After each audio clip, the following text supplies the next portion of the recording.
Hi అండి, welcome to my channel. అందరూ బాగున్నారా? నేను చాలా చాలా బాగున్నాను. ఈరోజు పప్పు చెక్కలు చేశాను. పప్పు చెక్కలు ఎలా చేయాలో చూద్దాము.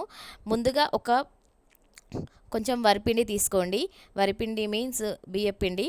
బియ్యపిండి తీసుకున్న తర్వాత కొంచెం పచ్చిశనగపప్పు, నువ్వులు, సాల్ట్, పచ్చికారం, ఎండుకారం, సా పసుపు, కరివేపాకు ఇవన్నీ యాడ్ చేసుకోండి.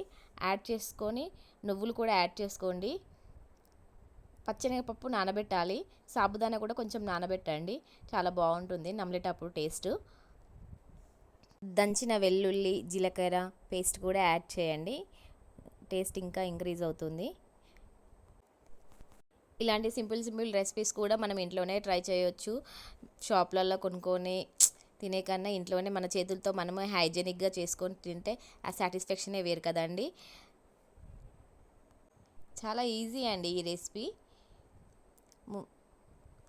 ఇవన్నీ మిక్స్ చేశాక పిండిని తడిపి వేడి వేడి వాటర్తో తడిపి రౌండ్ రౌండ్ ఉండలు చుట్టుకోవాలి. ఉండలు చుట్టుకున్న తర్వాత ఒక మిషన్ ఉంటుందండి, మామూలుగా ప్రెస్సింగ్ మిషన్ అని. ఆ ప్రెస్సింగ్ మిషన్లో ఈ బౌల్ను ప్రెస్ చేసి ఈ ఉండలు చుట్టుకున్న బౌల్స్ ఉండలు ఈ మిషన్లో ప్రెస్ చేయాలండి. ఒక కవర్ వేసుకొని ఆ కవర్కి ఆయిల్ వద్దాలి. అంతే సింపుల్గా ఆయిల్ హీట్ చేసి హీట్ అయిన ఆయిల్లో ఈ పప్పు చెక్కలు వేయడమే. అంతే, సో సింపుల్ రెసిపీ.